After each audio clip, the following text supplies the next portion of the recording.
j'espère que vous allez bien et que vous passez d'excellentes fêtes de fin d'année. Alors ici, ça fait à peu près une semaine que je suis en vacances, on est le vendredi 23 décembre et le temps file à toute vitesse.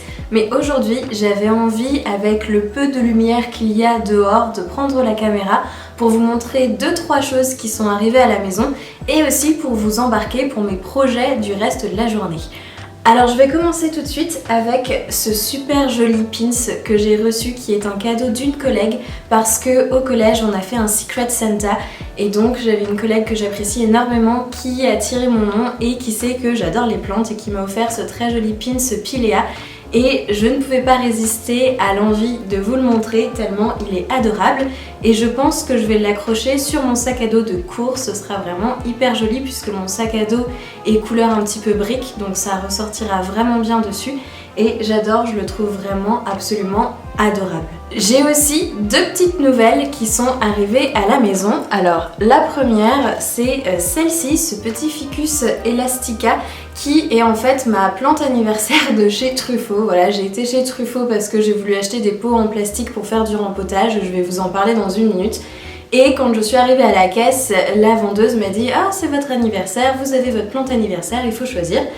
Il y en avait plein qui étaient très moches et il y avait celle-ci toute seule dans son coin, donc je me suis dit que j'allais prendre celle-là puisque c'est un ficus que j'ai pas à la maison et je pense que je vais le poser dans le pot du ficus elastica Tineke que j'ai qui est juste devant ma porte-fenêtre à côté de moi parce que comme elle est toute petite, ça rentrera parfaitement dans le pot et en plus le ficus Tineke se plaît vraiment à cet endroit-là donc je me dis que ça pourrait être pas mal d'avoir les deux ensemble tant que celle-ci peut rester posée par-dessus l'autre. Et la deuxième plante qui est arrivée à la maison, cette fois-ci c'est un achat, c'est cette Alocasia Dragon Scale, je pense.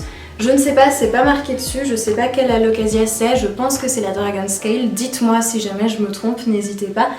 Et je l'ai aussi trouvée chez Truffaut quand j'ai été faire ma petite sortie là justement.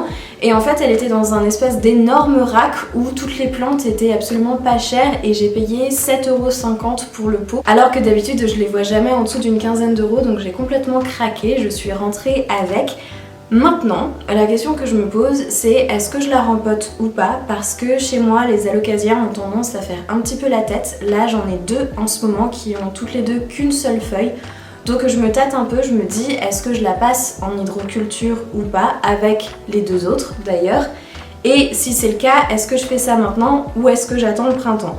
Donc pour ça je vais avoir besoin de vos conseils, n'hésitez pas à me dire ce que vous en pensez dans les commentaires parce que vraiment j'aimerais bien pouvoir garder mes alocasias plus qu'avec une seule feuille, ce serait chouette. Donc si je peux les passer en hydroculture, peut-être que ça pourrait les aider. Maintenant, est-ce que c'est la bonne période de l'année pour le faire ou pas? Ça, je sais pas trop, j'ai un peu peur de les choquer parce que c'est quand même des plantes qui ont tendance à être un petit peu fragiles, du moins avec moi. Je sais qu'il y a des personnes qui arrivent super bien à les entretenir, moi c'est pas du tout mon cas. Donc voilà, j'ai pas envie de faire de bêtises, mais j'ai envie qu'elles se plaisent un petit peu mieux à la maison. Donc n'hésitez pas, encore une fois, à me prodiguer vos merveilleux conseils parce qu'à chaque fois vous êtes de très bons conseils et comme ça, je vais pouvoir adapter en fonction de ce que vous me dites. Et sur un tout autre sujet, j'avais aussi envie de vous parler de mes lectures du moment puisque j'ai regardé il y a de ça une quinzaine de jours je crois une vidéo bilan lecture d'Amélie de la chaîne Une Jolie Fleur qui parlait du livre The Kiss of Deception par Mary E. Pearson que j'ai juste ici et elle disait qu'elle avait beaucoup aimé sa lecture et ça m'a rappelé que j'avais lu ce livre il y a de ça 7 ans, 8 ans, il date de 2014 et j'avais dû le lire à peu près à sa sortie. Donc j'avais lu ce livre, j'avais beaucoup aimé et j'avais lu le 2e tome aussi. Et j'ai jamais fini la saga puisqu'il y a 3 tomes au total et quand elle en a parlé, ça m'a rappelé que j'avais beaucoup aimé donc j'ai eu envie de me relancer encore dans cette lecture. D'ailleurs ça m'avait traversé l'esprit il y a quelques mois de ça puisque j'avais ramené ces 2 livres à l'appartement puisqu'avant ils étaient chez mes parents donc ça veut dire que ça me trottait quand même dans un coin de la tête. Le fait de l'avoir en parlé ça m'a complètement lancée. Donc j'ai lu ce livre, je l'ai terminé avant-hier soir je crois et j'ai commencé le tome 2. J'ai pas le tome 3 avec moi mais je le prendrai sur ma liseuse si jamais j'ai envie de continuer. En tout cas le tome 1 en le relisant je me suis souvenue de pourquoi j'avais apprécié ma lecture. Donc c'est l'histoire de Lia qui est une princesse qui est destinée à épouser un prince qu'elle ne connaît pas, qu'elle suppose être vieux et décrépit. Et elle n'est pas du tout d'accord avec son destin, donc elle décide de s'enfuir. Alors jusque là, il n'y a rien d'extraordinaire dans l'histoire. Mais voilà, quand elle s'enfuit, elle va aller s'installer dans un petit village et il y a un assassin qui va être envoyé pour la tuer. Et le fameux prince en question, qui n'est pas du tout vieux et décrépit, qui va aussi se lancer à sa recherche. Ils vont tous les deux arriver dans le petit village où Lia s'est installée, la princesse, et ils vont la rencontrer, ils vont passer des moments ensemble, mais nous, lecteurs, on ne sait jamais qui est le prince et qui est l'assassin, c'est ce qui rend les choses un petit peu intéressantes. Donc on voit Lia évoluer avec ces deux hommes sans savoir à chaque fois à qui elle s'adresse, et c'est ce qui m'avait plu dans ce roman. Alors les choses évoluent un petit peu par la suite, mais je vous en dévoile pas trop pour pas vous spoiler si jamais vous avez envie de vous lancer. Ça s'appelle aussi d'ailleurs The Kiss of Deception en français. J'ai cherché pour voir s'il y avait une traduction, mais il n'y en a pas. Donc voilà, si jamais ça vous intrigue, et ben je vous recommande, c'est une lecture sympathique, c'est plutôt ado, hein, c'est pas un truc hyper profond, mais c'est divertissant et ça fait du bien. Et pour vous montrer, le deuxième tome c'est celui-ci, The Heart of Betrayal.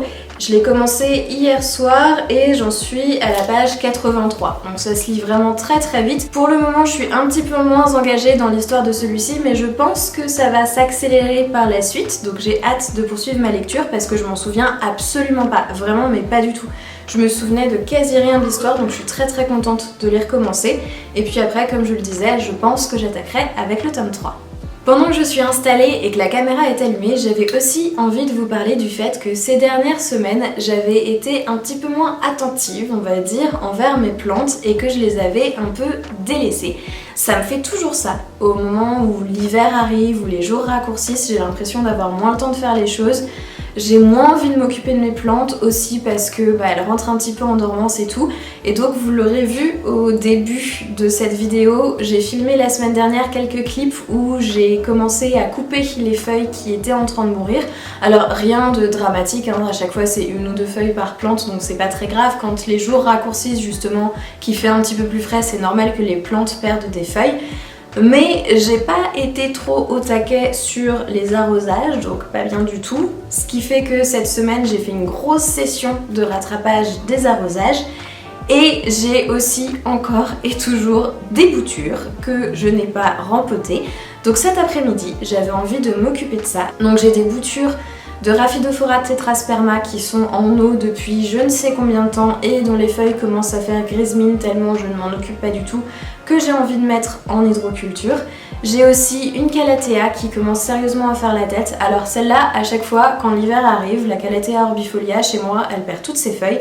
Et cet hiver, j'avais envie de tester quelque chose de différent justement pour voir si elle pouvait conserver un petit peu ses feuilles. Donc j'ai aussi envie de la passer en hydroculture pour voir si ça change quelque chose. J'ai aussi une bouture de misère.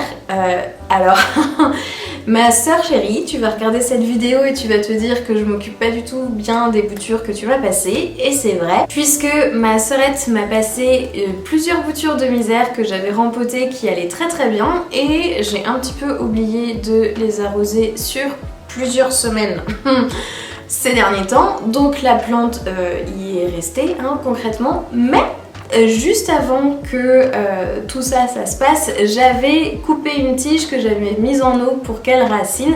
Elle a fait des racines, donc je vais pouvoir récupérer une plante, mais il faut que je m'en occupe. Et j'ai aussi, je regarde par là parce que les boutures sont posées juste ici, j'ai aussi une bouture de Maranta Leuconora fascinator qu'il va falloir que je rempote. Bref, pas mal de travail à faire et je voudrais m'occuper de tout ça aujourd'hui avant que je ne parte en vacances la semaine prochaine. Donc ça va être mon projet du moment. Là, avec les vacances, j'ai un espèce de regain d'énergie. J'ai de nouveau envie de m'occuper de mes plantes et de les chouchouter. Je voudrais aussi passer sur les plantes qui sont toujours en pousse active pour mettre un petit peu d'engrais. Et j'ai repéré quelques plantes qui avaient encore des feuilles qui devaient être coupées. Donc je voudrais faire absolument tout avant de partir. Ça, c'est le projet numéro 1 que je voudrais réaliser cet après-midi. Et la deuxième chose, c'est que j'ai dit que j'apporterais le dessert pour le repas du réveillon. Donc hier soir, j'ai préparé de la pâte à brioche qui a levé au frigo toute la nuit. Et maintenant, il va falloir que je m'en occupe puisque je vais faire une sauce au chocolat pour mettre à l'intérieur. Il faut que je la tresse et que je la fasse cuire. Et bien évidemment, vous ne serez pas surpris de savoir que j'utilise une recette de Turquoise Kitchen sur Instagram. Il me semble que c'est comme ça qu'elle s'appelle, j'ai pas envie d'écorcher son nom. Je vous mettrai toutes les informations à l'écran et dans la barre d'infos si jamais ça vous intéresse. Mais maintenant, il va falloir que je m'y mette sérieusement si je veux réussir à tout finir.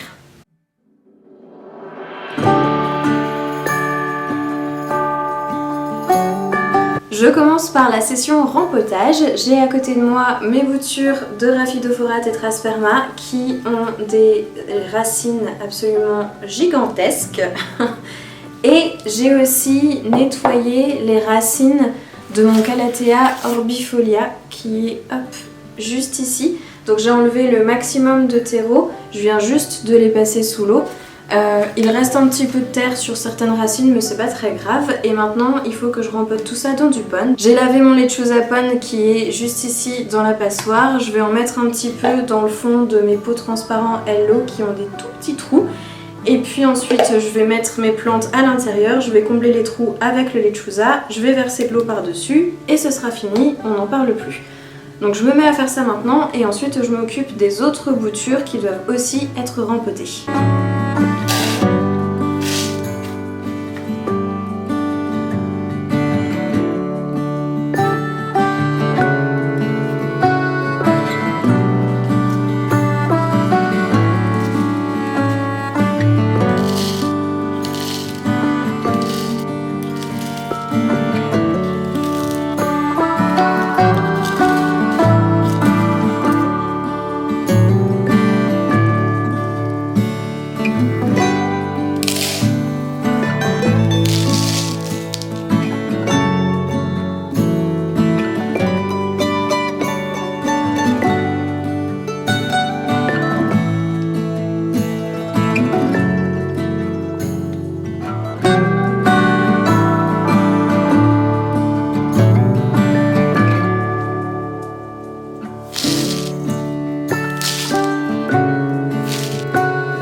Mes rempotages en hydroculture sont maintenant terminés et je vais maintenant passer au rempotage des boutures.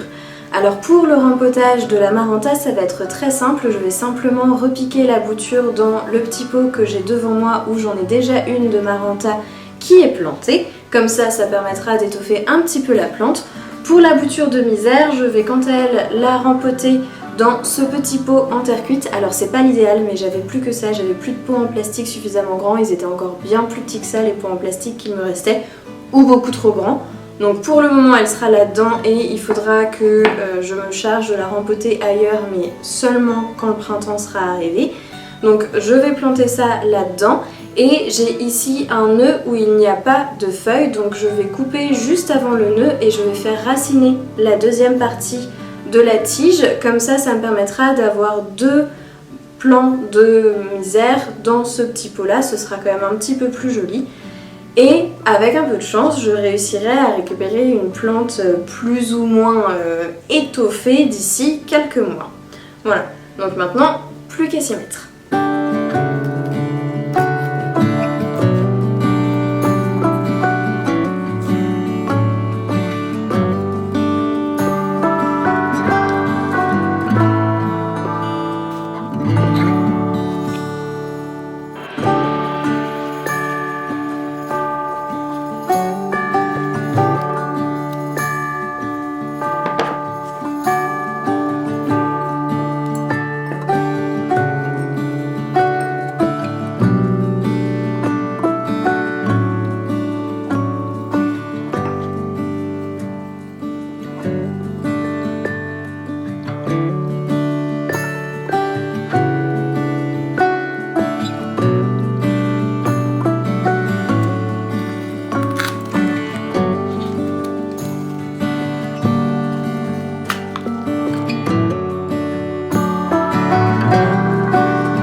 have a place that I can come home to. Yes, I am on my way.